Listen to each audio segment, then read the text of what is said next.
I've always known about my body in a healthy way. My mother was in nursing school and she used to take me to her classes all the time. And so I would be the little 5-year-old girl breaking down a model of a vagina, like literally like playing with it, like, oh, what is this? It wasn't really a huge topic in my household because I come from a religious background. So when talking about sex, it was like, don't do it. You know, abstinence, that was it. There was always this hesitation with my mother in regards of like, you know, you just don't want to make the same mistakes that I made. You don't want to like have sex too early. You don't want to do this. A lot of sex education I received growing up was very basic and very incomplete. Unfortunately, I had to go through the process of discovering my body, discovering myself and my sexuality through trial and error.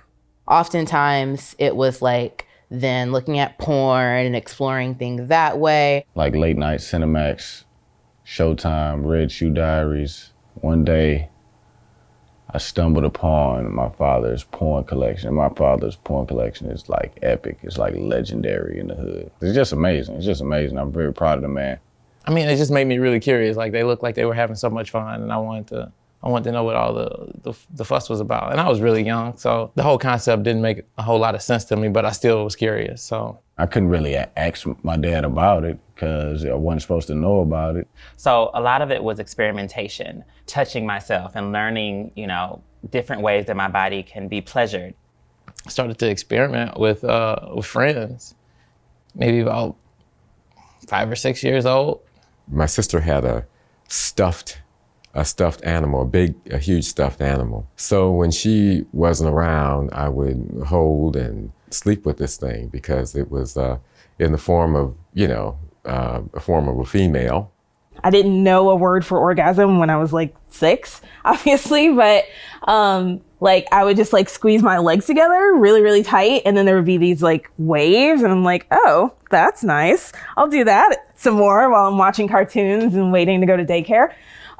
So when I was younger, I wish that I just had more women, older women in my life who were open with having like raw conversations about intimacy, about sex, about romantic partnerships. I wish that there had been a person who I felt comfortable with to be able to share, to ask questions, to really just kind of like put it out there, like what I was thinking, what I was feeling, what was happening with my body, changes that were going on. There's so much that I've learned, like as an adult, having conversations with my close girlfriends, even like in sex workshops, that I wish I had had when I was like 10, 11, 12, 13, 14.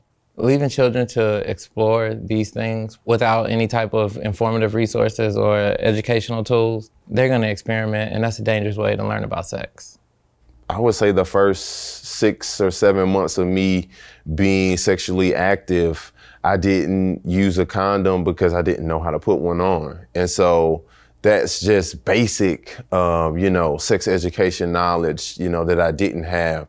I wish that we had more information about sex, the connectedness of it, how people simply want to connect with others, how natural it is. That probably would have been like super helpful because I would have been having those conversations and it wouldn't have felt like, oh no, Chelsea, you're the only person in the world like masturbating at 14 or feels this or feel that. If I had like kind of had the community of other women, other Black women, other women of color, just to be like, no, you're like, this is normal. Like you're not different. You're not strange by any means. I think that would have been like super helpful.